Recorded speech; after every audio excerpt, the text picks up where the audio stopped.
인간 실격 다자이 오사무. 두 번째 수기.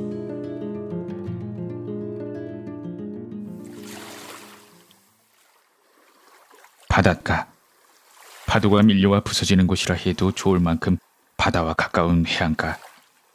시커먼 줄기에 우람한 덩치의 3번 나무가 20그루 넘게 줄지어 서서 새학년이 시작될 때면 갈색의 끈끈한 어린 잎과 함께 파란 바다를 배경으로 눈부신 꽃을 피우고, 이윽고 눈처럼 꽃잎이 흩날리는 시기가 찾아오면 수없이 많은 꽃잎이 바다에 떨어져 물 위를 수놓으며 떠돌다 파도를 타고 다시 물가로 되돌아오는 곳. 그 벚나무 모래톱을 고스란히 교정으로 사용하는 도쿠 지방의 한 중학교에 전 제대로 시험 공부도 하지 않은 상태에서 그냥저냥 무사히 입학을 했습니다. 그 중학교의 모자 휘장과 교복 단추에도 도안화한 벚꽃이 피어 있었습니다. 그 중학교 바로 근처에 우리 가족의 먼 친척버린 사람이 살고 있기도 해서 아버지는 그 바다와 벚나무가 있는 중학교를 제게 추천해 준 것입니다. 전 그 친척 집에 신세를 지게 됐습니다. 집이 바로 학교 코앞이다 보니 아침 조회 시간을 알리는 종소리를 듣고서야 헐레벌떡 학교로 뛰어가는 게으른 중학생이었지만, 여기서도 광대짓 덕분에 반 친구들 사이에서 인기는 날로 높아졌습니다. 태어나서 처음으로 소위 타양살이를 한 셈인데, 저는 그 타양이 태어난 고향보다 훨씬 마음 편하게 느껴졌습니다. 어쩌면 그건 제 광대짓도 그 무렵쯤엔 완전한 내 것이 되어 사람을 속이기가 전처럼 힘겹지 않았기 때문이라고 해석할 수도 있습니다.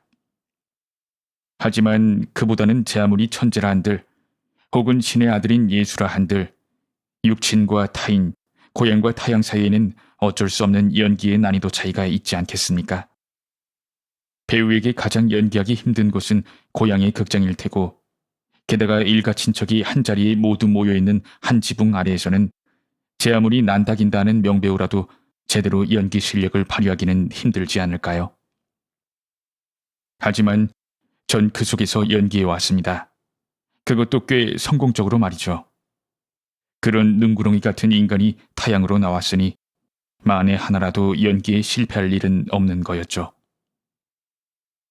인간에게 느끼는 제 공포심은 전보다 더하면 더했지 덜하지 않을 만큼 격렬하게 가슴속에서 꿈틀거리고 있었지만, 연기력만큼은 일취월장해서 교실에선 항상 반 아이들을 웃겼고, 교사도 이 반은 오바 요조만 없으면 아주 얌전한 반인데 하고 말로는 한탄하면서도 손으로는 입을 틀어막고 웃어댔습니다. 천둥처럼 사납게 호통치는 교련 담당 장교를 웃음 터지게 하는 일도 제겐 식은 죽 먹기였습니다. 이제 내 정체를 완벽하게 은폐했구나 싶어 마음을 놓으려는 찰나, 마른 하늘의 날벼락처럼 저는 뒤통수를 얻어맞았습니다. 뒤에서 공격하는 사람이 다 그렇듯 반에서도 가장 왜소한 몸집에 부르댕댕하니 부은 얼굴, 거기다 보나마나 아버지나 형이 입던 옷을 물려받은 것으로 보이는 쇼토쿠 태자나 입을 법한 소매자락이 치렁치렁한 옷차림에 공부는 젬병이요, 교련이나 체육은 늘 앉아서 구경만 하는 백치 같은 아이였습니다. 저도 그 아이까지는 경계할 필요가 없다고 생각했던 겁니다. 그날 체육 시간에 그 아이 다케이치는 늘 그렇듯 앉아서 구경만 하고 우린 철봉 연습을 하고 있었습니다. 저는 일부러 최대한 심각한 얼굴을 하고 에잇 하는 기합 소리와 함께 철봉을 향해 펄쩍 뛰어오르는 척하다가 그대로 멀리 뛰기 하듯 앞으로 튕겨나가 모래밭에 쿵 하고 엉덩방아를 찧었습니다. 모두 계획된 실수였습니다.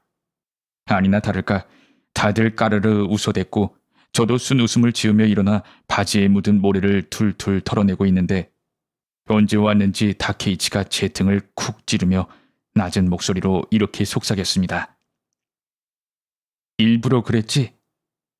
저는 충격으로 부르르 떨었습니다. 일부러 실수했다는 것을 다른 사람도 아닌 다케이치에게 들킬 줄은 꿈에도 상상하지 못한 일이었습니다. 전 세상이 한순간에 지옥불에 휩싸여 훨훨 타오르는 꼴을 바로 눈앞에서 보듯 으악 비명을 지르며 미쳐버릴 것 같은 기분이 드는 것을 죽을 힘을 다해 억눌렀습니다. 그 일 이후 제게 찾아온 불안과 공포의 나날들. 겉으론 여전히 서글픈 광대짓으로 사람들을 웃기고 있었지만 문득문득 저도 모르게 무거운 한숨이 새어나왔습니다. 내가 무엇을 하건 다케이치한테 간파되어 박살이 날 테고 그러다 언젠가는 그 사실을 사람들에게 떠벌리고 다니겠지. 그런 생각에 이마는 진땀으로 흥건해지고 미친 사람처럼 괴상한 눈빛으로 괜히 주위를 흘끔흘끔 살피게 되었습니다. 할 수만 있다면 아침, 점심, 저녁으로 온종일을 다케이치 옆에 딱 달라붙어 그가 비밀을 발설하지 못하도록 감시하고 싶은 심정이었습니다. 그리고 그렇게 그 녀석에게 달라붙어 있으면서 제 광대 연기가 일부러 한 게 아니라 진짜였다고 믿도록 가진 노력을 기울이고 잘만 풀린다면 그 녀석과 아예 단짝이 될 수도 있지 않을까? 만약 그 모든 것이 수포로 돌아간다면 그땐 그가 죽기를 기도하는 수밖에 없지 않을까 하는 생각마저 들었습니다. 하지만 설마 하니 그 녀석을 죽이겠다는 생각까지는 하지 못했습니다. 저는 지금껏 살아오면서 누가 저를 죽여주길 바란 적은 몇 번이 있었지만 누굴 죽이고 싶다는 생각은 한 번도 해본 적이 없습니다. 그건 끔찍한 상대를 오히려 행복하게 해줄 뿐이라고 생각하니까요. 저는 그 녀석을 제 편으로 만들기 위해 먼저 얼굴에 가짜 기독교인 같은 상냥한 웃음을 머금고 고개를 30도 정도 왼쪽으로 기울인 다음 녀석의 빈약한 어깨를 가볍게 안고는 간질간질 달콤한 목소리로 제가 지내고 있는 집에 놀러 오라고 몇 번이나 말했지만 녀석은 늘 멍한 눈빛만 보일 뿐 대답이 없었습니다. 그러던 어느 날 수업을 마친 뒤 그게 아마 초여름 무렵이었을 겁니다. 소낙비가 부옇게 쏟아지자 아이들은 집에 어떻게 가야 할지 막막한 얼굴이었지만 저는 집이 엎어지면 코다을 때다 보니 망설일 것도 없이 밖으로 뛰어나가려 했습니다. 그런데 그때 문득 신발장 뒤쪽에 풀이 죽어 서 있는 다케이치를 발견했습니다. 같이 가자. 우산 빌려줄게. 하며 저는 쭈뼛대는 다케이치의 손을 끌고 함께 소낙비 속을 달렸습니다. 집에 도착하자 아주머니께 우리 두 사람의 겉옷을 말려달라고 부탁해놓고 다케이치를 2층에 있는 제 방으로 끌어들이는 데 성공했습니다. 그 집엔 신이 넘은 아주머니와 30살쯤 되는 안경을 끼고 몸이 어디 좀 아파 보이는 키 큰 누나. 이 누나는 한 번 시집을 갔다가 다시 집에 돌아온 사람이었습니다. 전 이 누나를 이 집 사람들이 부르는 대로 아내싸라고 불렀습니다. 그리고 이제 막 이 학교를 졸업한 셋장이라고 하는 언니와는 딴판으로 키가 작고 얼굴이 둥글둥글한 작은 누나까지 해서 달랑 세 식구가 살고 있었는데 아래층에 있는 가게에서 소소하게 문방구며 운동용품을 팔긴 했지만 주수입원은 돌아가신 아저씨가 지어놓은 허름한 공동주택 대여섯 동에서 나오는 집세인 것 같았습니다. 귀 아파. 다케이치는 선체로 그렇게 말했습니다. 비 맞았더니 귀가 아파. 들여다보니 양쪽 귀의 염증이 심각했습니다. 당장이라도 고름이 귓바퀴 바깥으로 흘러내릴 기세였습니다. 아, 안 되겠다. 많이 아프지? 저는 호들갑스럽게 놀라며 말했습니다. 아, 비 오는데 억지로 끌고 와서 미안해. 여자 같은 말투로 상냥하게 사과한 다음 아래층에 가서 솜과 알코올을 얻어와 제 무릎을 베기 삼아 다케이치를 뉘고 정성껏 귀를 닦아줬습니다. 다케이치도 설마 하니 이것이 위선적인 못된 계략이라는 건 눈치채지 못했는지 여자들이 너한테 홀딱 반하겠다 하고 제 무릎에 누워 우매한 아부를 할 정도였습니다. 하지만 이것은 아마 다케이치도 미처 의식하지 못한 무시무시한 악마의 예언이었음을 저는 훗날 깨닫게 됩니다. 제가 누구에게 반하건 누가 제게 반하건 이 반한다는 말은 너무도 천박하고 분별 없고 그야말로 자아도취적인 느낌이라 제 아무리 엄숙한 자리라도 그 자리에 이 말 한마디가 불쑥 얼굴을 들이밀면 순식간에 우울의 사원이 무너지고 그저 밋밋한 폐허가 되어버릴 것 같은 기분이 듭니다. 그런데 여자들이 자꾸 내게 반해서 오는 괴로움 같은 속된 표현이 아니라 사랑받는 불안 같은 식의 문학적인 표현을 쓰면 또 우울의 사원이 무너지지는 않을 것 같으니 참 묘한 노릇입니다. 귀에 고름을 닦아주자 다케이치는 제게 여자들이 반할 거라며 멍청한 아부를 했습니다. 그때 저는 그저 얼굴을 붉힌 채 웃기만 하고 아무 대답도 하지 않았지만 내심 살짝 짚히는 데가 있긴 했습니다. 하지만 여자들이 내게 홀딱 반한다는 저속한 말에서 생겨난 자아도취적인 분위기 속에서 그러고 보니 짚히는 데가 있다고 표현한 것은 만담 속 철없는 바람둥이 서방님 대사로도 못 써먹을 만큼 어리석은 감정의 표현일진데 설마 제가 그런 분별없고 자아도취적인 기분으로 짚히는 데가 있다고 한 것은 아닙니다. 저에게는 인간 중에서도 여자가 남자보다 몇 곱절은 난해한 존재였습니다.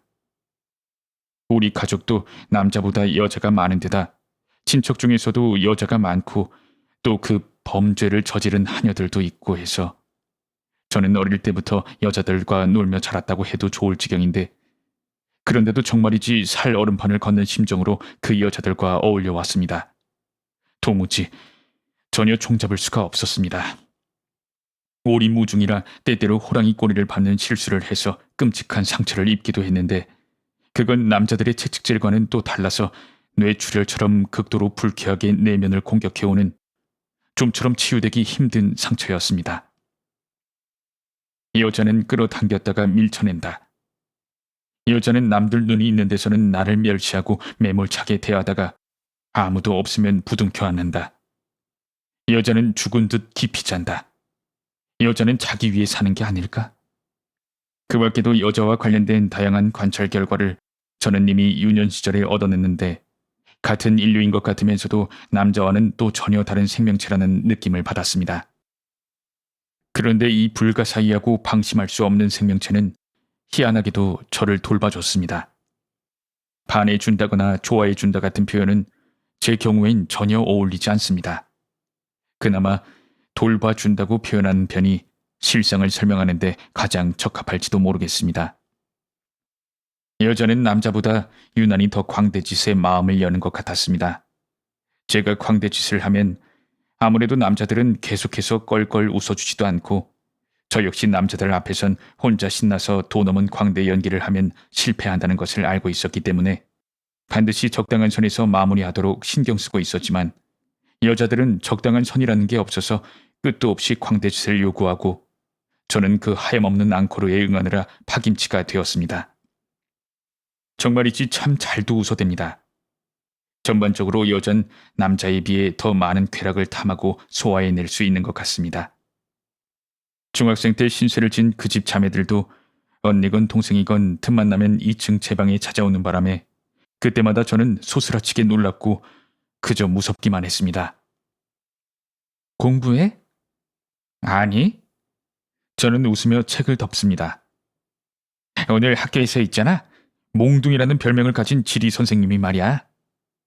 제 입에서 술술 나오는 것은 마음에도 없는 우스갯소리였습니다.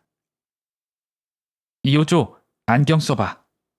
어느 날 밤 둘째 누나인 셋장이 아내사 누나와 함께 제 방으로 놀러와 실컷 광대짓을 시키더니 막판에 그런 말을 꺼냈습니다. 왜?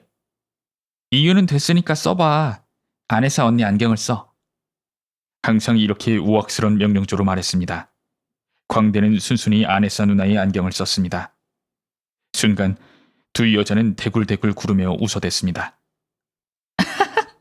똑같아. 로이드랑 똑같아. 당시 헤럴드 로이든가 뭔가 하는 외국 희극 배우가 일본에서 한창 인기였습니다. 저는 일어나 한 손을 들고 말했습니다. Ladies and gentlemen, 이번에 이렇게 일본의 팬 여러분께 한바탕 인사를 하니 웃음바다가 되었습니다. 그 뒤부터는 로이드의 영화가 동네 극장에서 상영될 때마다 보러 가서 몰래 그의 표정 같은 걸 연구하곤 했죠. 또 어느 가을밤엔 누워서 책을 읽고 있는데 아내사 누나가 새처럼 쪼르르 제 방에 들어오더니 벼랑간 이불 위에 쓰러져 울음을 터뜨렸습니다. 요조, 네가 날 도와줄 거지? 그렇지? 이런 집더이 같이 나가버리는 게 나아. 도와줘, 도와줘, 응? 아내사는 그렇게 격한 말을 내뱉고는 다시 울었습니다. 저야 여자들이 이렇게 행동하는 것을 보는 게 처음도 아니었기 때문에 아네사 누나의 과격한 말에 놀라기는커녕 오히려 그 진부하고 알맹이 없는 내용에 김 빠진 기분으로 가만히 이부자리에서 나와 책상 위에 놓여있던 감을 깎은 다음 한 조각을 아네사 누나에게 건네줬습니다. 그러자 아네사 누나는 흐느껴 울면서 그 감을 먹고서 말했습니다. 뭐 좀 재밌는 책 없어? 빌려줘. 저는 나스메 소세키의 나는 고양이로소이다 라는 책을 책장에서 꺼내줬습니다. 잘 먹었어. 아네사 누나는 쑥스러운 듯 웃더니 방에서 나갔습니다. 비단 아네사 누나만이 아니라 여자들이 도대체 어떤 심리 상태로 살고 있는지 그 속내를 헤아리기란 제게 지렁이의 머릿속을 탐색하는 것보다 까다롭고 귀찮으며 끔찍하게 느껴졌습니다. 다만 전 여자가 그렇게 느닷없이 울음을 터뜨릴 경우 뭐든 달콤한 음식을 내주면 그것을 먹고 마음이 풀린다는 것 하나만큼은 어릴 때부터 해온 경험으로 알고 있었습니다. 둘째인 셋장은 자신의 친구들까지 제 방으로 데리고 왔습니다. 늘 하던 대로 저는 누구 앞이라고 가릴 것 없이 그들을 웃겼는데 친구들이 돌아가고 나면 셋장은 반드시 그 친구들의 험담을 했습니다. 그 애는 불량수녀니까 조심해야 된다는 식의 말을 꼭 붙이는 겁니다. 그럴 걸 왜 굳이 데려오는지. 아무튼 덕분에 제 방을 찾는 손님들은 거의 대부분이 여자가 되고 말았습니다. 그렇다고 그게 다케이치가 압으로 말한 여자들이 홀딱 반하겠다처럼 당장에 실현됐던 것은 결코 아니었습니다. 요컨대 저는 아직 일본 도호쿠 지방의 헤럴드 로이드일 뿐이었던 겁니다. 다케이치의 우매한 아부가 저주받을 예언으로 생생히 살아나 불길한 제 모습을 드러낸 것은 그로부터 몇 년 지난 뒤의 일이었습니다. 다케이치는 저에게 또 하나 중요한 선물을 했습니다. 괴물 그림이야. 언젠가 다케이치가 제 방에 놀러왔을 때 가지고 온 원색판 사파 한 장을 우쭐한 얼굴로 보여주며 그렇게 설명했습니다. 어라 싶었습니다.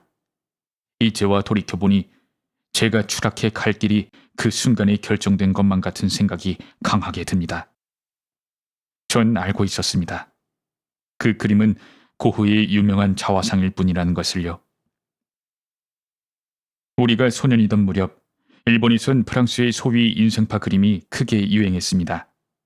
서양화 감성의 첫걸음을 보통 그런 선에서 시작했기 때문에 고흐며 고갱, 세잔느, 르누아르 같은 사람들의 그림은 아무리 시골 중학생이라도 사진판을 봐와서 잘 알고 있었습니다. 저 역시 고흐의 원색판은 워낙 많이 봤고 그 재미난 붓다루는 솜씨며 선명한 색채가 흥미롭긴 했지만 그 그림이 괴물 그림이라고는 한 번도 생각해 본 적이 없었습니다. 그럼 이건 어때? 이것도 괴물이야? 저는 책장에서 모딜리아니의 화집을 꺼내 볕에 그을린 구릿빛 피부의 그 유명한 나부상을 다케이치에게 보여줬습니다. 우와, 굉장하다. 다케이치는 눈을 동그랗게 뜨고 감탄했습니다. 지옥의 말 같다. 역시 괴물이라는 거야? 나도 이런 괴물 그림 그리고 싶다. 인간을 지독히도 두려워하는 사람일수록 오히려 더 무시무시한 요괴의 모습을 제 눈으로 똑똑히 보고 싶어하는 심리. 신경질적이고 겁이 많은 사람일수록 폭풍우가 더욱 거세지기를 기도하는 심리. 아, 이 화가들은 인간이라는 괴물에게 상처입고 두려움에 시달린 끝에 마침내 환영을 믿게 되어 대낮의 자연 속에서 생생하게 요괴를 보았구나. 더구나 그들은 그것을 광대지 따위로 얼버무리지 않고 눈에 보이는 그대로 표현하려고 노력했다.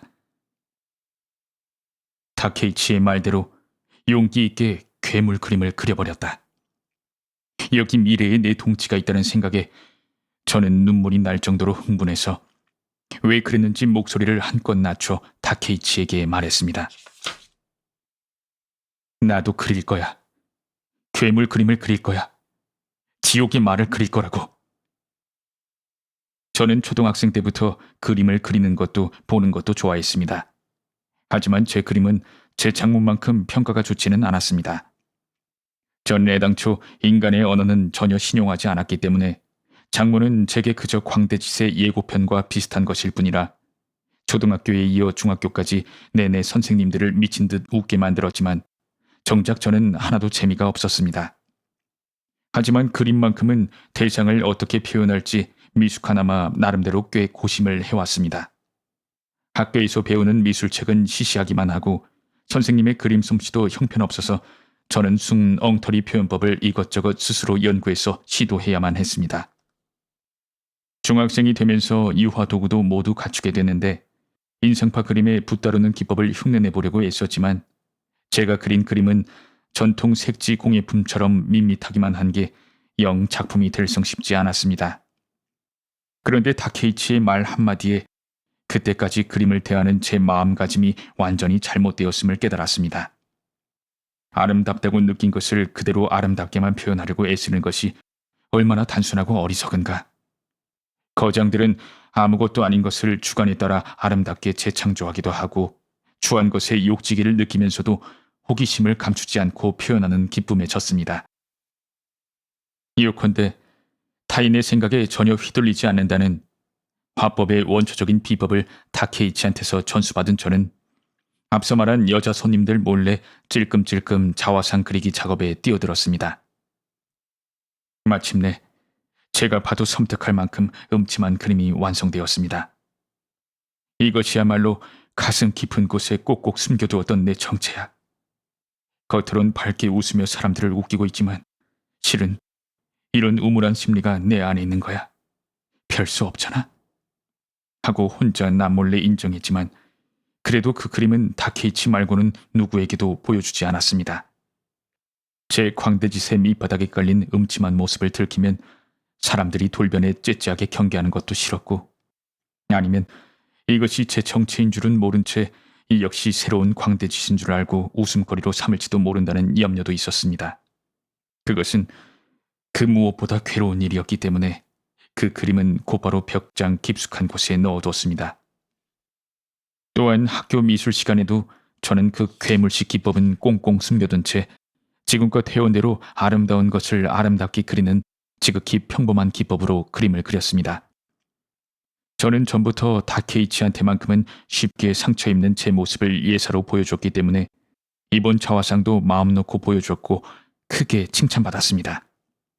이어서 2장, 3장 괴물 그림을 잇따라 그렸다가 다케이치한테서 또 하나의 예언을 듣게 됐습니다. 넌 훌륭한 화가가 될 거야. 여자들이 제게 홀딱 반할 거라는 예언과 훌륭한 화가가 될 거라는 예언. 바보 다케이치가 내려준 이 두 예언을 낙인처럼 이마에 새긴 채 이윽고 저는 도쿄로 나왔습니다. 전 미술학교에 진학하고 싶었지만 아버지는 전부터 저를 고등학교에 보내 장차 관리가 되게 할 생각이었고 저에게도 그렇게 못을 박아두었기 때문에 말대꾸 한마디 제대로 하지 못한 저는 멍하니 그 말에 따랐습니다. 4학년 때부터 시험을 쳐보라고 하신 데다 저도 벚꽃과 바다의 중학교의 어지간히 실증도 났던 참이라 5학년엔 진급하지 않고 4학년까지만 수료한 상태로 도쿄의 고등학교에 시험을 쳐서 합격했습니다. 곧바로 기숙사에 들어갔는데 어찌나 불결하고 조악하던지 광대지시고 뭐고 두 손 두 발 다 든 저는 의사한테서 폐결핵 진단서를 받아내어 기숙사를 나와 우에노 사쿠라기 초에 있는 아버지의 별장으로 거처를 옮겼습니다. 저는 단체 생활이라는 걸 도무지 할 수가 없는 성격입니다. 거기다 한술 더 떠 청춘의 감격이니 젊은이의 자긍심이니 이 같은 말을 들으면 소름까지 돋는 게 도저히 그 하이스쿨 스피릿이 뭔지를 따라잡을 수가 없었습니다. 교실이고 기숙사고 온통 뒤틀린 성욕의 쓰레기통이란 생각마저 들었고 제 완벽에 가까운 광대 연기도 그곳에선 아무 도움이 되지 않았습니다. 아버지는 의회가 열리지 않을 때는 한 달에 일주일, 길게는 2주일 정도 그 집에 머물렀기 때문에 아버지가 집을 비우면 그 넓은 집에 별장지기 노부부와 저 이렇게 세 사람뿐이었습니다. 그럴 때면 저는 가끔씩 학교를 쉬었는데 그렇다고 딱히 도쿄 구경을 나설 마음도 없어서 결국 메이지 신궁도 구스노키 마사시계의 동상도 센가쿠지의 47인의 사무라이 묘도 못 보고 끝날 것 같습니다. 집에서 온종일 책을 읽거나 그림을 그렸습니다. 아버지가 도쿄로 올라오면 저는 매일 아침 서둘러 등교를 했지만 실은 혼고 센다기초에 있는 서양화가 야스다 신타로 씨의 화방에 가서 3시간이고 4시간이고 대생 연습을 하곤 했습니다. 고등학교 기숙사에서 빠져나온 뒤로 학교 수업을 들어도 마치 청강생인 것 같은 저만 혼자 다른 위치에 있는 기분이었습니다. 제 생각이 비탁한 것인지도 모르겠지만 누가 뭐라는 것도 아닌데 괜히 혼자 어색하다 보니 점점 학교에 가기가 귀찮아졌습니다. 초등학교, 중학교, 고등학교까지 다니면서 저는 단 한 번도 애교심이라는 것을 느껴본 적이 없었습니다. 교과 같은 것도 외워보려 한 적이 단 한 번도 없습니다. 그러다 저는 그 화방의 한 학생한테서 술과 담배, 매춘부와 전당포, 그리고 좌익 사상을 배웠습니다. 얄궂은 조합이긴 하지만 사실입니다. 그 미술학도는 호리키 마사오라고 도쿄의 서민 동네에서 태어났고 저보다 6살 연상이었는데 사립미술학교를 졸업했지만 집에 아틀리에가 없어서 이 화방에 다니며 서양화 공부를 계속하고 있다고 했습니다. 5엔만 빌려줄래? 피차 얼굴을 알 뿐 그때까지 말 한 번 섞어본 적 없는 사이였습니다. 저는 어쩔 줄 몰라 쩔쩔매며 5엔을 내밀었습니다. 좋았어. 한잔하자. 내가 한턱 쓰지. 참 잘생긴 친구구만. 차마 거절하지 못한 채 화방에서 가까운 호라이초의 카페로 끌려간 게 그와 친분을 쌓게 된 시작이었습니다. 전부터 지켜보고 있었어. 그거 말이야, 그거. 그 수줍게 웃는 얼굴. 그건 장래성 있는 예술가 특유의 표정이거든. 자, 친해진 기념으로 건배. 어이, 기노씨. 이 녀석 미남이지? 그렇다고 반하면 안 돼. 이 녀석이 화방에 오는 바람에 내가 2등 미남으로 밀려났지 뭐야. 오리키는 살짝 가무잡잡한 피부에 단정한 얼굴이었는데 미술학도 치고는 드물게 말끔하게 양복을 차려입은 데다 넥타이 취향도 은근하고 머리는 포마디를 발라 한가운데에서 반으로 깔끔하게 갈라놓았습니다. 낯선 장소인 것도 있고 해서 어찌나 무섭던지 팔짱을 꼈다 풀었다 하며 말 그대로 수줍은 웃음만 짓고 있었는데 맥주가 2잔 들어가고 나니 이상하게 해방된 듯 홀가분한 기분이 들었습니다. 나도 미술학교에 입학하려고 했는데 아니 따분해. 그런 데는 따분해. 학교라는 데가 원래 따분한 데야. 우리의 스승은 자연 속에 있어. 자연을 향한 정열. 저는 그가 하는 말에 눈꽃만큼의 존경심도 가질 수 없었습니다. 웃기는 인간이네. 보나마나 그림 솜씨도 형편없겠지? 하지만 어울려 놀기엔 괜찮은 상대일지도 모르겠다고 생각했습니다. 말하자면 저는 그때 태어나서 처음으로 진정한 도회지의 놈팡이를 본 것입니다. 저와 형태는 다르지만 세상 사람들의 삶에서 완전히 유리되어 방황하고 있다는 점에서는 분명 같은 부류였습니다. 그는 자신의 광대짓을 전혀 의식하지 못하고 있었고 더구나 그 광대짓의 비참함을 조금도 깨닫지 못하고 있다는 점이 저와는 본질적으로 다른 부분이었습니다. 그냥 놀 뿐이다. 노는 상대로 만나는 것뿐이라며 늘 그를 경멸하고 때론 그와 사귀는 것을 창피하다고까지 생각하며 어울려 다니는 사이. 결국 저는 이 남자에게까지 박살이 나고 말았습니다. 사실 처음엔 이 남자를 선한 사람, 드물게 만난 호인이라고만 철석같이 믿었기에 인간을 그토록 두려워하는 저도 완전히 마음을 놓은 채 좋은 도쿄 안내자가 생겼다고만 생각했습니다. 사실 저는 혼자서 전철을 타면 차장이 무섭고 가부키 극장에 가고 싶어도 현관 정면에 붉은색 양탄자가 깔린 계단 양측에 서 있는 안내 아가씨들이 무섭고 레스토랑에 가면 제 등 뒤에 쥐 죽은 듯 조용히 서서 접시가 비워지기만을 기다리는 웨이터가 무섭고 그 중에서도 계산할 때의 제 어색한 손놀림을 어쩌면 좋을지. 전 물건을 사고 돈을 낼 때면 자린고비라서가 아니라 극심한 긴장과 창피함, 불안과 공포 때문에 어찔어찔 현기증이 나고 세상이 캄캄해지면서 거의 반실성한 사람처럼 값을 흥정하기는커녕 거스름돈을 받는 것도 깜빡하고 그도 모자라 산 물건을 놔두고 오는 경우가 종종 있었기 때문에 혼자선 도저히 도쿄 거리를 쏟아낼 엄두를 못 낸 채 별 수 없이 종일 집 안에서만 뒹굴뒹굴하게 된 속사정도 있었던 것입니다. 그런데 호리키에게 제 지갑을 맡기고 함께 돌아다니면 호리키는 가격 흥정도 잘하는 데다 노는데 도가 트였다고 해야 하나? 적은 돈으로 최대한의 효과를 내는 솜씨를 발휘하기도 하고 거기다 비싼 택시는 본척 만척 전차며 버스, 통통배 같은 것을 적절히 이용해 최단 시간에 목적지에 도착하는 수완을 보여줬습니다.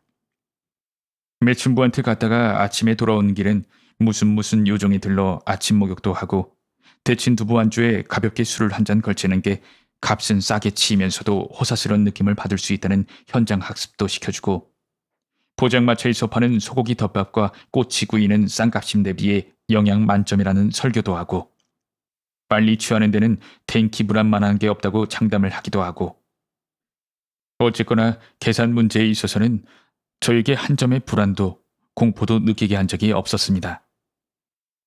거기에 또 호리키와 어울리면서 좋았던 점은 호리키가 듣는 사람의 생각 따위는 아예 무시한 채 자신의 소위 정열이 터져 나오는 대로 하루 온종일 시답지 않은 소리를 하며 떠들어댔기 때문에 두 사람이 걷다가 지쳐 어색한 침묵에 빠질 염려가 전혀 없다는 점이었습니다. 사람을 대할 때면 그 무시무시한 침묵이 등장할까 두려워 애초에 입이 무거운 제가 죽기 살기로 광대짓을 해왔는데 이젠 이 바보 호리키가 본인은 의식하지도 못한 채 알아서 광대짓을 대신해주니 저는 대답도 건성건성 그저 흘려 들으면서 가끔 설마 하고 장단이나 맞춰주며 웃기만 하면 됐습니다. 술, 담배, 매춘부. 그것들은 모두 인간을 향한 공포심을 아주 잠시나마 잊게 해주는 좋은 수단임을 저도 차츰 알게 됐습니다. 그것들만 구할 수 있다면 제가 가진 모든 것을 송두리째 팔아버려도 후회는 없을 거라는 생각까지 들었습니다. 저에게 매춘부란 인간도 여자도 아닌 백치나 미친 사람이었기에 오히려 그 품 안에서 마음 놓고 푹 잘 수 있었습니다. 다들 가슴 아플 정도로 욕심이라는 게 전혀 없었습니다. 그리고 저에게서 비슷한 부류라는 친근감 같은 것을 느끼는지 매춘부들은 늘 제게 부담스럽지 않을 정도의 자연스러운 호의를 보여주었습니다. 아무런 이해타산 없는 호의, 억지가 아닌 호의, 두 번 다시 오지 않을지도 모르는 사람을 향한 호의. 저는 그 백치나 미친 사람 같은 매춘부들에게서 마리아의 후광을 실제로 목격한 밤도 있었습니다. 그런데 제가 인간을 향한 공포심에서 벗어나 얄팍한 하룻밤의 휴식을 위해 그곳으로 찾아가 그야말로 저와 같은 부류인 매춘부들과 노는 사이 언젠가부터 무의식 중에 어떤 역겨운 분위기를 풍기게 된 모양이었습니다. 저로서는 전혀 생각지도 못한 소위 덤이었는데 점점 그 덤이 선명하게 표면으로 떠오르면서 호리키가 그 점을 지적했습니다. 전 몹시 놀랍고 불쾌해졌습니다.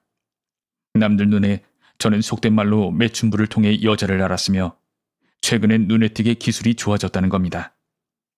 역시 여자를 알려면 매춘부를 통하는 게 가장 엄격하지만 그만큼 효과가 있다더니 어느새 저에겐 선수의 냄새가 감돌아 여자들이 본능적으로 그 냄새를 맡고 다가온다는 추잡하고 불명예스러운 분위기를 덤으로 얻었으며 그리고 그쪽이 제가 안식을 얻는 것보다 훨씬 더 많이 눈에 띄는 모양이었습니다.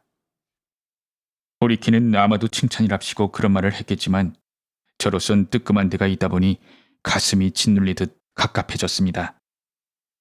이를테면 찻집 아가씨한테서 유치한 편지를 받은 적도 있고 자쿠라기 초의 이웃집 장군댁에 20살 남짓한 딸이 아침마다 제가 등교할 시간에 볼 일도 없어 보이는데 옅은 화장을 한 채 자기 집 문 앞을 들락날락 하기도 하고 소고기를 먹으러 가면 내가 뭘 어떻다고 말 한 번 한 적도 없는데 그 식당 종업원이 그런가 하면 단골 담배가게 아가씨가 내민 담배값 안에는 또 가부키를 보러 가면 옆자리에 앉은 여자가 심야 전차 안에서 술에 취해 자고 있으면 또 생각지도 못한 고향의 친척 집딸이 구구절절한 편지를 보냈는가 하면 누군지도 모를 아가씨가 제가 집을 비운 사이에 손수 만든 인형을 제가 워낙 소극적이다 보니 모두 일회성 사건일 뿐 그 이상 진전된 적은 한 번도 없었습니다.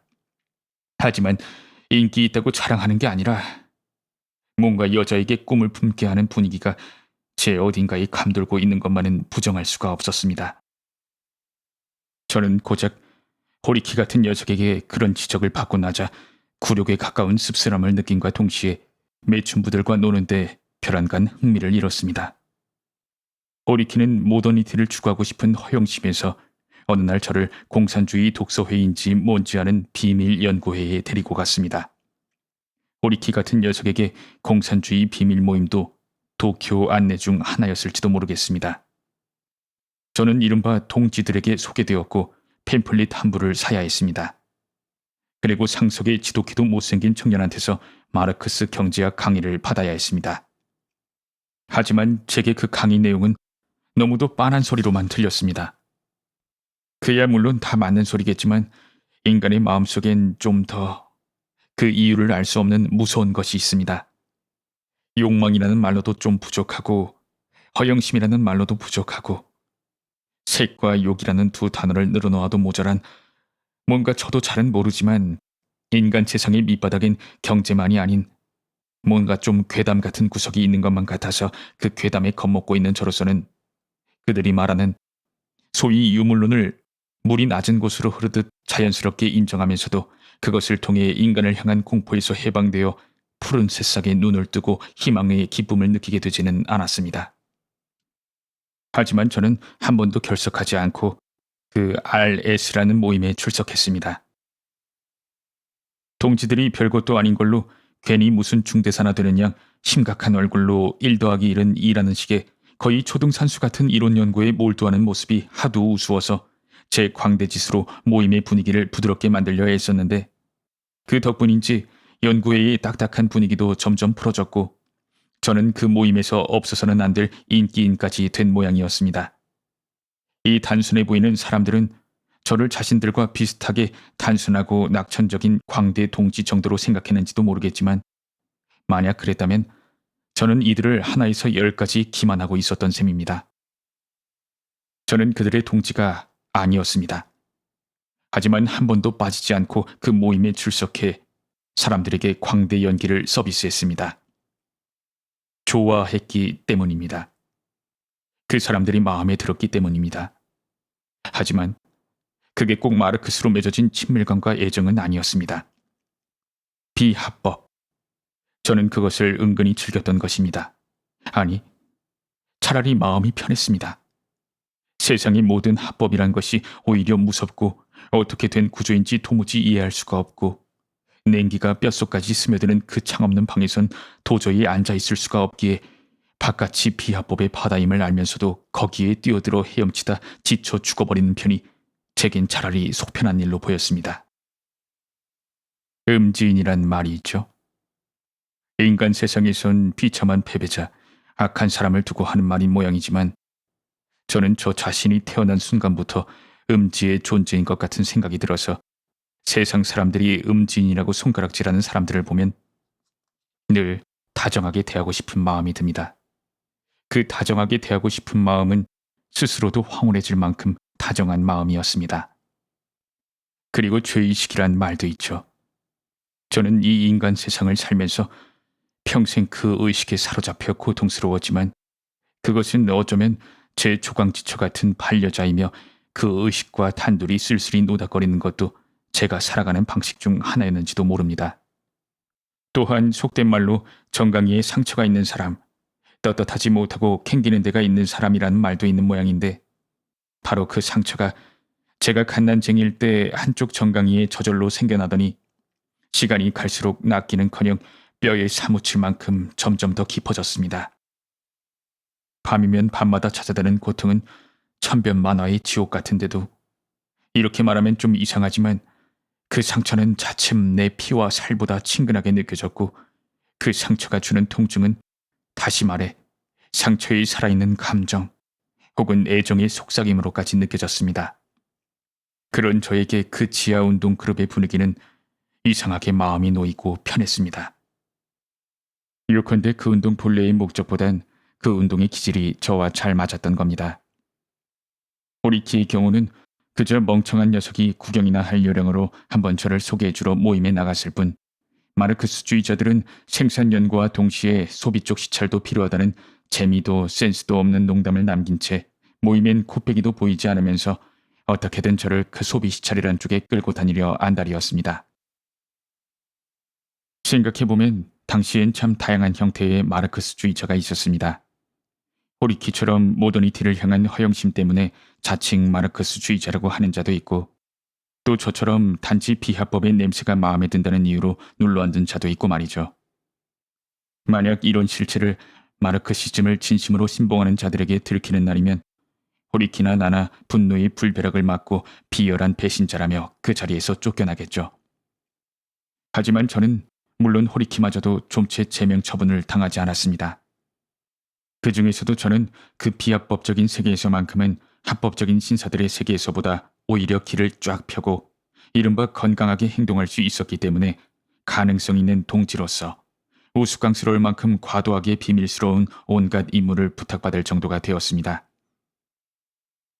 그리고 저는 그런 임무들을 단 한 번도 거절하지 않고 태연하게 받아들였고, 괜히 부자연스럽게 행동해 개의의 의심을 받고 불신 검문을 당해 일을 망치는 경우도 없었고, 웃으며 혹은 사람들을 웃기며 그들 말로는 그렇게나 위험하다는 일들을 척척 확실하게 처리해냈습니다. 당시 제 심정을 말할 것 같으면 공상당원이라는 이유로 체포되어 종신형으로 형무소에서 썩게 된다 하더라도 괜찮았습니다. 세상 사람들의 실생활을 두려워하며 매일 밤 불면의 지옥에서 신음하느니 차라리 감옥이 편할지도 모른다고 생각했습니다. 아버지는 사쿠라기 조의 별장에 계실 때면 손님 맞이하랴 외출하랴 같은 집에 살면서도 사나흘씩 얼굴도 구경하지 못하는 경우가 대부분이었지만, 그래도 전 아버지가 껄끄럽고 무서워서 집을 나가 어디 하숙이라도 했으면 좋겠다 싶었습니다. 하지만 어디까지나 희망사항일 뿐 입도 벙끈 못하고 있는데 때마침 아버지가 그 집을 팔 생각이라는 말을 별장지기 영감에게서 들었습니다. 아버지의 의원 임기도 슬슬 만기가 다 되기도 했고 이런저런 사정이 있었겠지만 이제 더는 선거에 출마할 의사가 없는 눈치인데다 고향에 은퇴 후 지낼 집도 한 채 지어놓았겠다. 도쿄에는 이제 미련이 없는 모양이었습니다. 게다가 기껏해야 고등학교 1학년생인 저를 위해 큰 저택과 하인들까지 제공하는 것도 낭비라고 생각했는지 어째는지 아무튼 그 집은 얼마 지나지 않아 남의 손에 넘어갔습니다. 저는 홍고 모리카와초에 있는 센유칸이라고 하는 낡은 하숙집에 어두침침한 방으로 이사를 했는데 당장에 돈이 궁해졌습니다. 그때까지 아버지한테서 다달이 정해진 액수의 용돈을 받았는데 그게 이틀, 사흘 만에 떨어진다고 해도 담배며 술이며 치즈에 과일까지 언제든 집에 굴러다녔고 책이나 문구, 그 밖에 의류 같은 것들까지 몽땅 언제든지 근처 가게에서 소위 외상으로 살 수가 있었던 데다 호리키에게 메밀국수나 튀김덮밥을 사주는 경우에도 아버지의 단골 식당으로 가면 저는 아무 말 없이 식당을 나와도 괜찮았습니다. 그런데 갑작스레 혼자 하숙을 하게 된 후부터는 무조건 다달이 송금되는 정해진 돈으로 해결해야 했기 때문에 저는 당황했습니다. 송금받은 돈은 아니나 다를까 이틀 사흘이면 바닥나버렸고 저는 두려움과 불안감에 미칠 것 같은 심정으로 아버지, 형, 누나에게 번갈아가며 돈을 부탁하는 첨부와 자세한 사정을 적은 편지를 연발하는 한편 호리키가 가르쳐준 대로 전당포를 문지방이 닳도록 드나들었지만 늘 돈에 허덕였습니다. 애초에 아무 연고라고는 없는 하숙집에서 혼자 생활해 나갈 능력이 저에게는 없었던 것입니다. 전 혼자 하숙방에 멀거니 있기가 무섭고 당장이라도 누가 쳐들어와 공격할 것만 같은 생각에 거리로 뛰쳐나가서는 그 지하운동을 거들거나 호리키와 함께 싸구려 술집을 전전하는 등 학업이고 그림 공부고 거의 내팽개친 꼴이 되었습니다. 거기다 고등학교에 입학한 지 2년째 되던 해 11월엔 연상의 유부녀와 동반 자살 사건을 일으키면서 제 처지는 순식간에 변해버렸습니다. 학교는 순 결석만 하지 학과 공부 역시 쳐다보지도 않았는데 희한하게 시험 답안을 쓰는데 뭔가 요령이 있어 그전까지는 그럭저럭 고향의 부모님을 속일 수 있었습니다. 하지만 그쯤 되자 출석 일수가 부족하다는 사실을 학교 측에서 고향의 아버지에게 은밀히 보고를 한 모양이었습니다. 큰형님이 아버지를 대신해 위압적인 문장의 긴 편지를 제게 보내왔습니다. 하지만 그보다 당장 저를 힘들게 하는 것은 돈이 없다는 것과 그 운동에서 맡은 임무들이 도저히 노는 기분으로 해낼 수 없을 정도로 치열하고 바빠졌다는 데 있었습니다.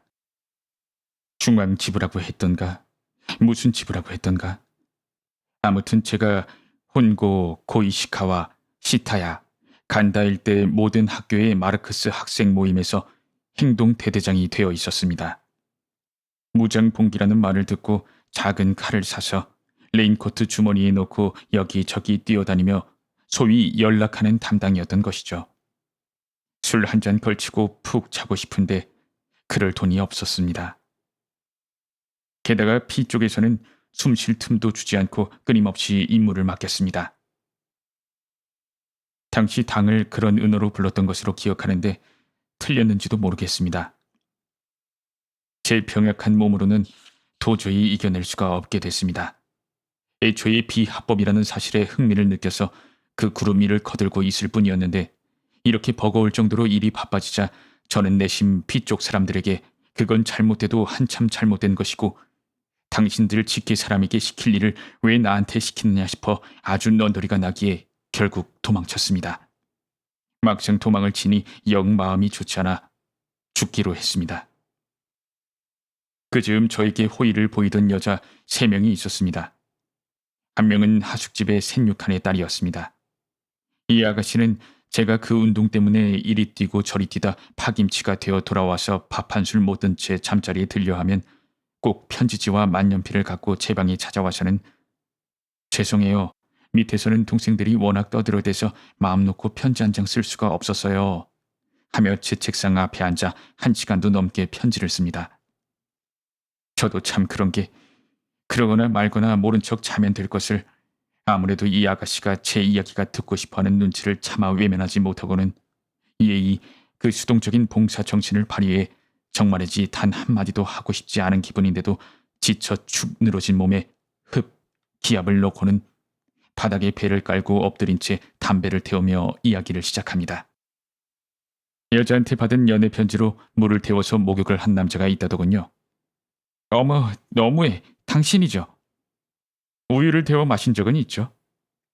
영광이네요. 많이 마시세요. 이 여자 얼른 안 내려가나 편지라니 그 속을 누가 모를 줄 알고 보나마나 낙선하고 있을 테면서 말이죠. 어디 좀 보여줘봐요.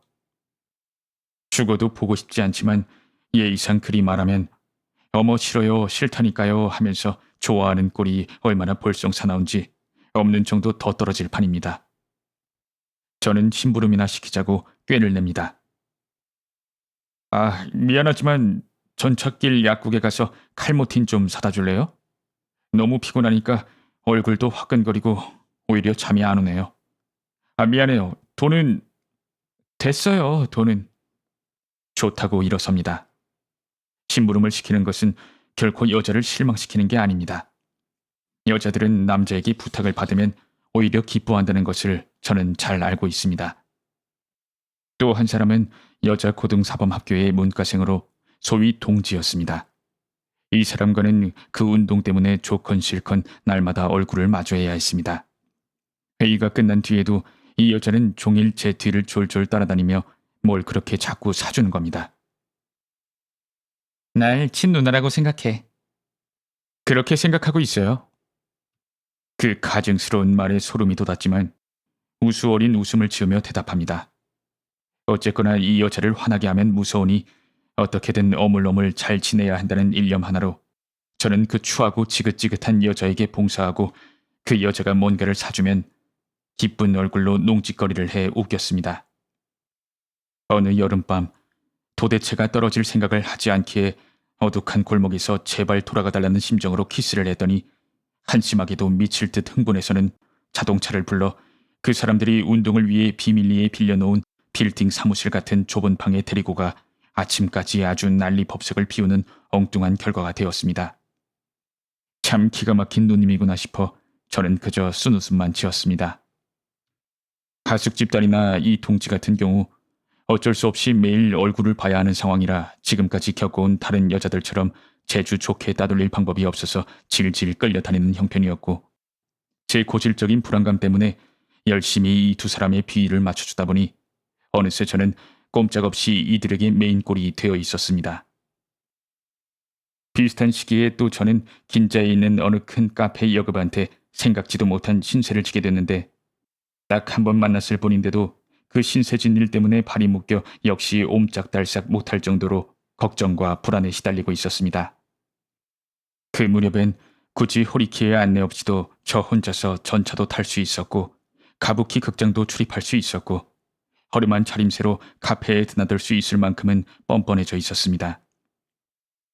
마음속으론 여전히 인간의 자신감과 폭력성을 의심하고 두려워하고 고민했지만 겉으로나마 조금씩 타인과 맨정신으로 인사를...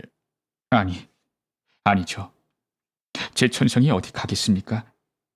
여전히 무력한 광대의 쓰디쓴 웃음을 짓지 않고서는 인사도 제대로 못하는 저였지만 어쨌든 정신이 반쯤 나간 어버버 인사라도 어떻게든 할 수 있을 정도의 기량을 역시 그 운동으로 이리저리 뛰어다닌 덕분인지 아니면 여자 덕분인지 또 아니면 술 덕분인지 아니 그보다는 돈이 없어 쩔쩔맨 덕분이 크겠지만 아무튼 연마에 가고 있었습니다. 어딜 가도 무서운 마음에 차라리 큰 카페에서 수많은 취객이며 여급, 웨이터 속에서 부대끼다 보면 이 끊임없이 쫓기는 듯한 마음이 좀 달래지지 않을까 싶었습니다. 그래서 시벤을 들고 긴자의 그 큰 카페에 혼자 들어가 웃으며 상대 여급에게 말했습니다. 시벤밖에 없어요. 적당히 알아서. 걱정 마세요. 간사이 사투리가 섞인 말투였습니다. 그런데 그 한마디가 희한하게도 두려움에 떨고 있는 제 마음을 차분히 가라앉게 해줬습니다. 아니, 돈 걱정이 사라졌기 때문이 아닙니다. 그 사람이 곁에 있으면 걱정 따위 필요 없다는 기분이 들었습니다. 저는 술을 마셨습니다. 그 사람이 곁에 있으면 마음이 놓였기 때문에 광대 연기 따위 할 생각도 들지 않아서 그저 원래 생긴 대로 과묵하고 음침한 면을 숨김없이 보여주며 말없이 술을 마셨습니다. 이런 거 좋아해요? 여자는 갖가지 요리를 제 앞에 줄줄이 내놨습니다. 저는 고개를 저었습니다. 술만 마시게요? 저도 한 잔 줘요. 가을날, 추운 밤이었습니다. 저는 스네코라고 했던 것 같은데 기억이 희미해져 확실하지 않습니다. 전 동반 자살을 하려 했던 상대의 이름조차 잊어버린 한심한 놈입니다. 스네코가 일러준 대로 긴자 뒷골목의 한 노점 초밥집에서 맛이라고 넘는 초밥을 먹으며 훗날 전차 같은 데서 본 얼굴인데 하며 이리저리 생각하다 맞다. 그때 그 초밥집 아저씨랑 닮았네 하며 쓴웃음을 지은 적도 여러 번 있습니다. 그 사람의 이름도 얼굴이 어떻게 생겼는지도 기억에서 사라진 지금 그 초밥집 아저씨의 얼굴만은 오히려 그림으로 그릴 수 있을 정도로 또렷하게 기억하고 있다니. 그때 먹은 초밥이 어지간히 맛이 없어서 제게 한기와 고통을 안겨줬나 봅니다. 하기야 저는 누가 맛있는 집이라며 데리고 간 초밥집에서 초밥을 먹고 맛있다고 느낀 적이 한 번도 없습니다. 너무 커요. 엄지손가락 크기로 좀 야무지게 뭉치면 좋겠다고 항상 생각합니다. 그 사람을 기다리고 있었습니다. 그 사람은 혼조의 목수집 2층에 새들어 살고 있었습니다. 저는 그 2층에서 평소에 제 우물한 심리를 전혀 감추지 않고 심각한 치통에 시달리는 듯 한 손을 뺨에 댄 채 차를 마셨습니다. 그런 제 모습이 오히려 그 사람은 마음에 든 모양입니다. 그 사람 역시 늦가을 찬바람이 불고 낙엽만이 미친 듯 춤추는 그런 고독한 느낌을 온몸에 휘감고 있는 여자였습니다. 함께 자면서 그 사람이 저보다 2살 연상이며 고향은 히로시마라는 것을 알았습니다. 남편이 있어요. 히로시마에서 이발소를 하다가 작년 봄에 같이 가출해서 도쿄로 도망쳐 왔는데 남편은 여기서 제대로 된 일이라고는 못하고 사기죄로 형무소에 잡혀갔어요. 이것저것 챙겨서 넣어주느라 매일 형무소에 찾아갔는데 내일부턴 그만두려고요. 이런 얘기까지 해줬습니다만 저는 어떻게 된 일인지 여자들의 신세 한탄엔 도무지 흥미를 느끼지 못하는 성격입니다. 여자들의 이야기하는 방식이 서툴러서 그런지, 그러니까 이야기의 초점을 제대로 잡지 못해서 그런지 무슨 이야기를 하건 제 귀에는 그저 마이동풍이었습니다. 외롭다. 여자들의 첫마디 신세 한탄보다 그 한마디 중얼거림에 저는 공감할 것이라 기대도 해봤건만 이 세상 여자들의 입에서 그 말이 나오는 것을 끝내 단 한 번도 들어보지는 못했다는 사실이 기괴하고도 불가사의하게 느껴집니다. 하지만 그 사람은 입으론 외롭다고 말하지 않았고 대신 지독한 외로움을 몸 외곽의 한 폭의 기류처럼 뿜어내고 있어서 그 사람 곁에 다가가면 제 몸도 그 기류에 휩싸여 제가 가진 뾰족뾰족한 가시돋친 우물함의 기류와 궁합 좋게 녹아들어 물속 바위 위에 내려앉은 가랑잎처럼 제 몸은 공포와 불안감에서 벗어날 수 있었습니다. 백치 매춘부들의 품속에서 안심하고 쿨쿨 자던 때의 기분과는 또 다르게 그 사기꾼의 아내와 보낸 하룻밤은 제게 무척이나 행복하고 해방된 밤이었습니다. 하지만 단 하룻밤이었습니다. 아침에 눈을 뜨고 벌떡 일어났을 때 저는 본래의 경박하고 위장에 능한 광대로 돌아와 있었습니다. 겁쟁이는 행복마저도 두려워하는 법입니다. 소매도 상처를 입습니다. 행복의 상처를 입는 경우도 있는 겁니다. 상처 받기 전에 얼른 헤어지고 싶어 마음이 급해지는 통에 광대짓이라는 연막을 사방에 둘러치는 것입니다. 돈 떨어지는 날이 인연 끊어지는 날이란 말 있지? 그건 해석이 거꾸로 됐어. 돈이 떨어지면 여자한테 차인다는 뜻이 아니야. 남자한테서 돈이 떨어지면 남자는 제풀에 의기소침해져서 한심해지고 웃는 목소리에 힘도 없어지고 그러다 괜히 비딱해지고 말이야. 결국엔 될 대로 되라는 심정으로 남자가 먼저 여자를 차는 거지. 정신이 반에 나가서는 차고 차고 또 차고 끝까지 찬다는 뜻이란 말이야. 간해자와 대사전에 그렇게 나와 있어. 딱한 노릇이지. 나도 그 심정 잘 알지만. 그런 식으로 말 같지도 않은 소리를 해서 스네코의 웃음보를 터뜨렸던 기억이 납니다. 더 오래 머물러 봐야 근심만 쌓인다 싶어 세수도 하지 않고 잽싸게 그 집을 나섰는데 그때 제가 돈 떨어지는 날이 인연 끊어지는 날이라고 입에서 나오는 대로 내뱉은 말이 훗날 뜻밖에도 제 발목을 잡게 됩니다. 그 뒤로 한 달, 저는 그날 밤에 은인과는 만나지 않았습니다. 헤어지고 날이 지날수록 기쁨은 희미해지면서 덧없는 순간의 은혜가 도리어 부담이 되어 제풀에 자신에게 굴레를 뒤집어 씌우게 됐습니다. 카페에서 술값을 계산할 때 모조리 스네코에게 떠안겼던 세속적인 일까지 슬슬 마음에 걸리기 시작하면서 스네코도 하숙집 딸이나 그 여자 고등사범학교 학생과 하나 다를 것 없는 저를 위협하는 여자일 뿐이라는 생각이 들어 멀리 떨어져 있으면서도 줄곧 스네코가 두려워 벌벌 떨었습니다. 더군다나 저는 함께 잔 적 있는 여자를 다시 만나면 벼랑간 불같이 화를 낼 것만 같아 만나기를 극도로 꺼리는 성격이다 보니 갈수록 긴자를 멀리하게 되었습니다.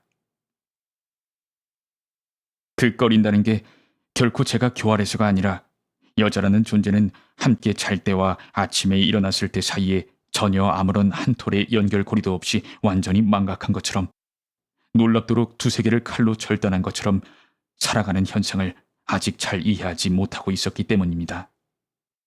11월 말, 저는 호리키와 간다이 노점에서 싸구려 술을 마셨는데 이 원수 같은 친구는 그 노점을 나선 뒤에도 다시 이 차를 가자고 우겼습니다. 우린 이미 호주머니를 탈탈 털어 써버렸는데도 자꾸만 마시자고 조르는 겁니다.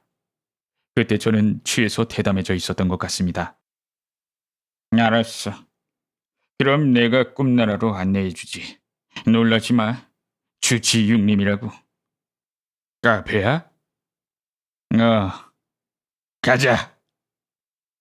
이렇게 해서 우리 두 사람은 전차를 탔고 호리키는 신바람이 나서 떠들어댔습니다. 오늘 밤은 여자가 뭐 없이 고프구나. 여급한테 키스해도 되겠냐?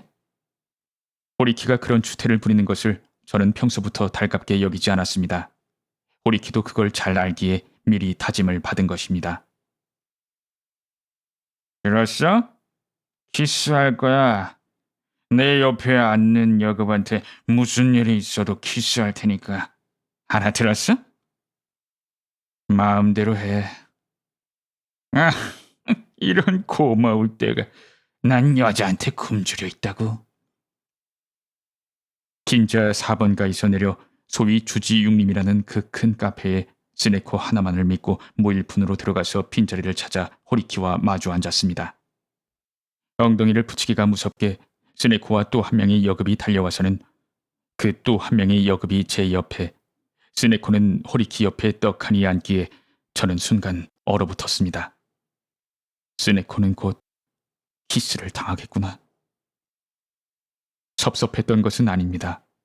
저는 애초에 소유욕이라는 게 희박했고 행여나 살짝 섭섭한 마음이 들었다 해도 소유권을 당당히 주장하며 상대와 싸울 기력 따위는 없었습니다.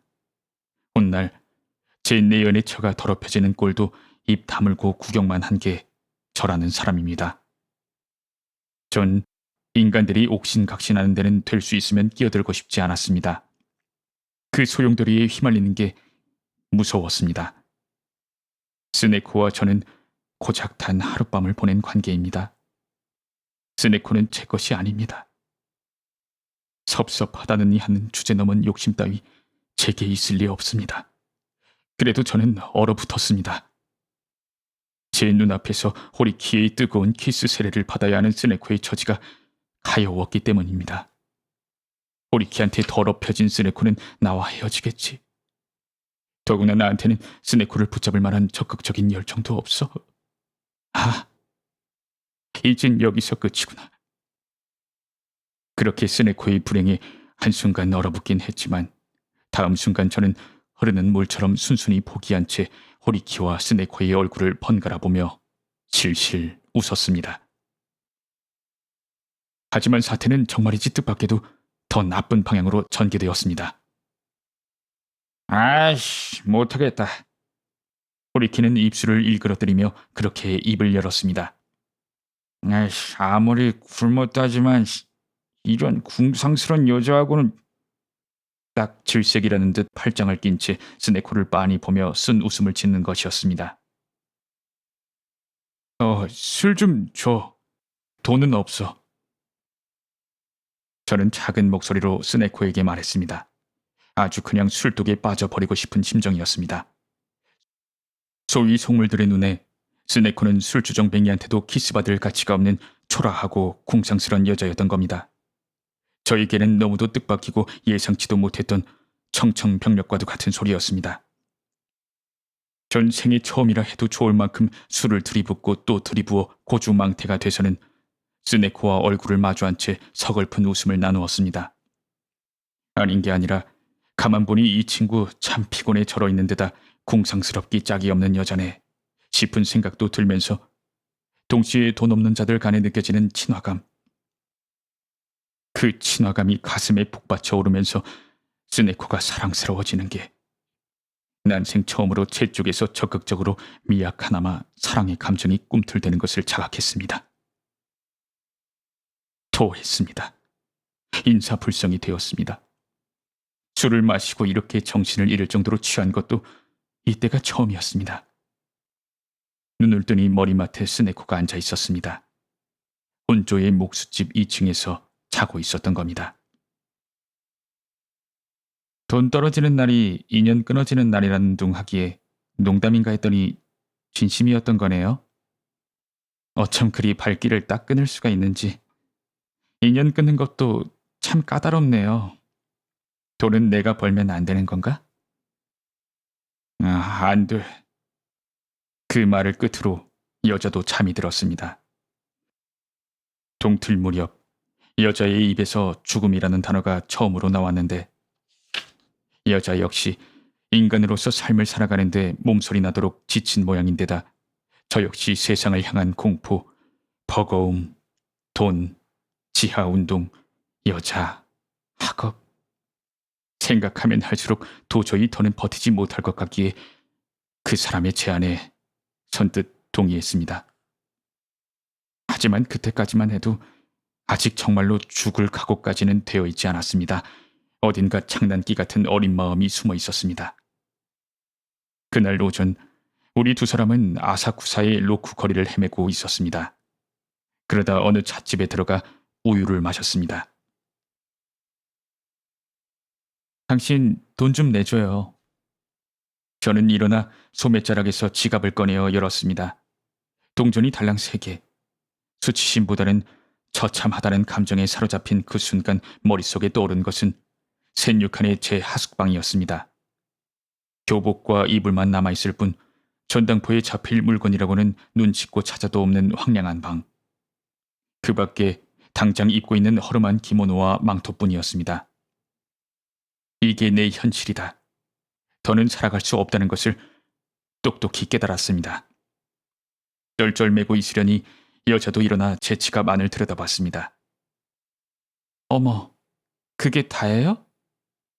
무심결에 나온 말이겠지만 이게 또 뼛속까지 사무칠 정도로 아팠습니다. 처음으로 제가 사랑한 사람의 말이었던 만큼 많이 아팠습니다. 그게 다고 뭐고 말할 것도 없습니다. 동전 3개라니. 이건 돈도 아닙니다. 그것은 제가 지금껏 한 번도 맛본 적 없는 기묘한 굴욕이었습니다. 도저히 살아낼 수 없는 굴욕이었습니다. 결국 그 무렵까지만 해도 저는 아직 부잣집 도련님이라는 종족에서 미처 다 벗어나지 못했던 것이겠죠. 그 순간 저는 누구의 제안 때문이 아닌 스스로 죽겠다는 결심을 했습니다. 그날 밤 우린 가마쿠라의 바다에 뛰어들었습니다. 이 허리띠는 가게 친구한테 빌린 거니까 하며 여자가 허리띠를 풀더니 곱게 접어 바위 위에 놓기에 저도 망토를 벗어 같은 자리에 두고 함께 물속으로 뛰어들었습니다. 여자는 죽었습니다. 그리고 저만 살아남았습니다. 제가 고등학교 학생인데다 아버지의 명성도 있어 어느 정도 기사거리가 될 만했는지 신문엔 제법 큰 문제로 다루었던 모양입니다. 전 바닷가 병원에 수용되었고 고향에서 친척 한 명이 쫓아와 이래저래 뒤치다거리를 해줬습니다. 그 사람은 제게 고향의 아버지를 비롯한 일가 친척 모두 노발대발하고 있어 이대로 의절하게 될지도 모른다는 통고를 하고 돌아갔습니다. 그러나 그보다 전 죽은 스네코가 그리워 내내 훌쩍훌쩍 울기만 했습니다. 정말로 지금껏 만나온 사람들 가운데 그 공상스런 스네코 한 사람만을 진정 좋아했으니까요. 하숙집 딸한테서 시를 50수나 써내린 긴 편지가 왔습니다. 살아주오 라는 괴상한 말로 시작되는 시로만 50수였습니다. 그리고 간호사들이 까르르 웃으며 제 병실에 놀러와서는 제 손을 꼭 잡은 다음 돌아가기도 했습니다. 그 병원에서 제 왼쪽 폐에 이상이 있다는 사실이 발견됐는데 이 덕분에 저는 자살 방조죄라는 죄명으로 병원에서 경찰로 끌려가긴 했어도 환자 취급을 받아 특별히 보호실에 수용되었습니다. 깊은 밤 보호실 옆의 숙직실에서 불침번을 서던 나이든 순경이 문을 살짝 열더니 이봐 하고 저에게 말을 걸었습니다. 춥지? 이쪽으로 와서 불 좀 쬐지 그래. 저는 일부러 풀 죽은 어린 양처럼 얌전히 숙직실로 들어가서 의자에 앉아 화롯불에 몸을 쬐었습니다. 아무래도 죽은 여자가 그립겠지. 예. 일부러 기어 들어가는 모기 목소리로 대답했습니다. 그게 사람의 정이라는 거야. 그는 점점 더 대담해져 갔습니다. 처음 여자와 관계를 맺은 게 어디지? 무슨 재판관이라도 되는 양 거만하게 물었습니다. 그는 저를 어린애라고 얕잡아보고 무료한 가을밤에 심심풀이 삼아 마치 자신이 취조 담당 형사라도 되는 것처럼 제게서 음담패설을 끌어내려는 속셈인 모양이었습니다. 그 시커먼 속내를 곧바로 알아챈 저는 터져 나오는 웃음을 참느라 고생했습니다. 일개 순경의 그런 비공식적인 신문엔 답변을 거부해도 괜찮다는 사실쯤이야 저도 알고 있었지만 깊어가는 가을밤에 흥치나 돋아볼까 싶어 어디까지나 온순하게 그 순경이 정말로 취조 담당 형사이며 죄의 경중을 결정하는 것도 모두 그 순경의 뜻 하나에 달려있음을 굳게 믿고 있는 것처럼 성심성의를 다할 것임을 온몸으로 드러내며 그의 우명한 호기심을 적당히 만족시켜줄 수 있는 선에 지어낸 진술을 했습니다. 대충 가닥이 잡히는군. 이렇게 솔직하게 털어놓으면 우리도 그 부분은 다 참작을 해주니까 말이야. 고맙습니다. 잘 부탁드립니다. 거의 신들린 연기였습니다. 그리고 저에게는 무엇 하나 득될 것 없는 열연이었습니다. 날이 밝자 저는 서장에게 불려갔습니다. 이번엔 정식 취조입니다. 문을 열고 서장실에 들어서는 순간 이런 말이 날아들었습니다. 잘생긴 친구로군. 자네가 무슨 잘못이 있겠나.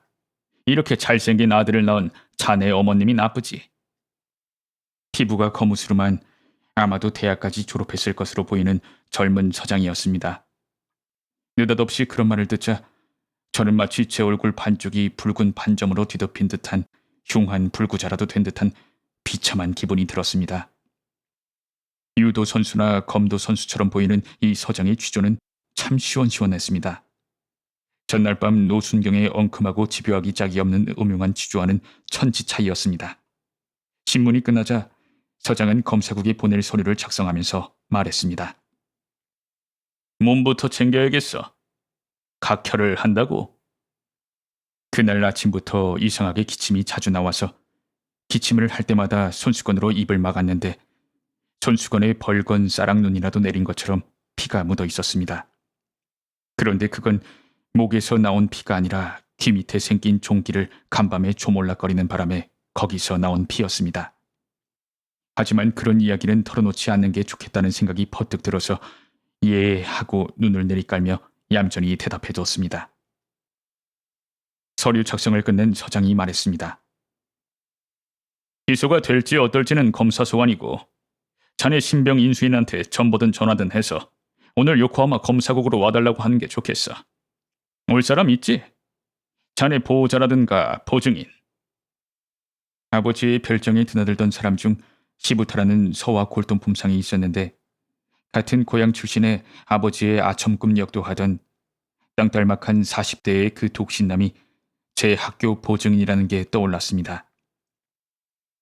그 남자 얼굴이 그 중에서도 눈매가 넙치를 닮았다 해서 아버지는 늘 그를 넙치라 불렀고 저도 그렇게 부르는 게 익숙해져 있었습니다. 저는 경찰의 전화번호부를 빌려 넙치의 집 전화번호를 찾아낸 다음 그 번호로 전화해 요코하마 검사국까지 와달라고 부탁했습니다. 넙치는 갑자기 딴 사람이라도 된 것처럼 거만한 말투였지만 그래도 어쨌든 와주기로 했습니다. 어이, 그 전화기 당장 소독해. 각혈을 하고 있다니까. 제가 보호실로 물러나자 순경들에게 전화기를 소독하라고 지시하는 서장의 커다란 목소리가 보호실에 앉아있는 제 귀에까지 들렸습니다.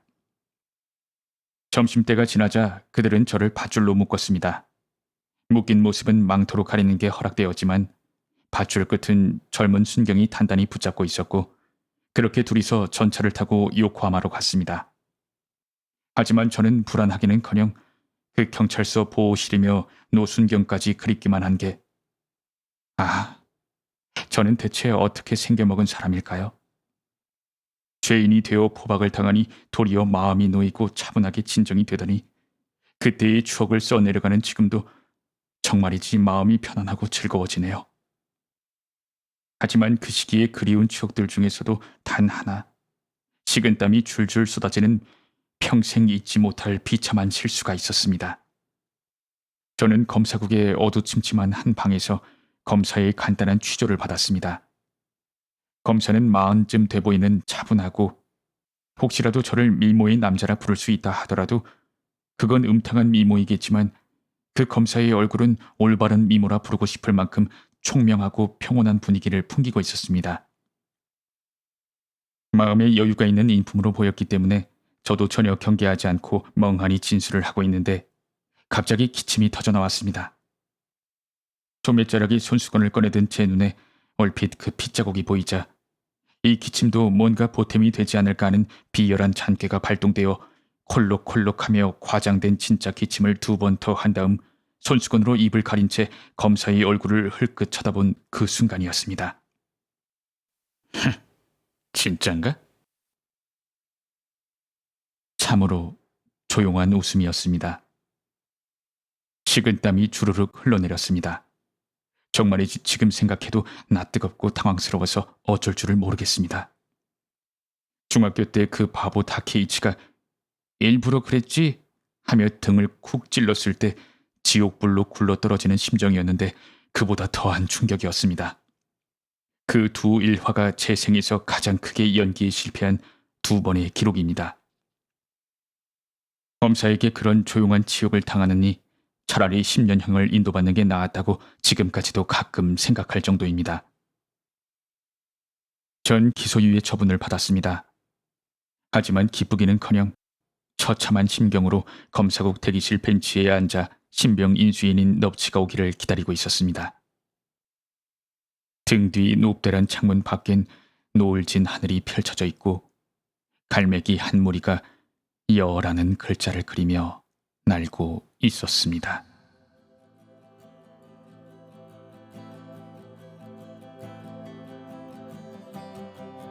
오늘 밤 책 한 잔. 다자이 오사무 인간 실격. 두 번째 수기.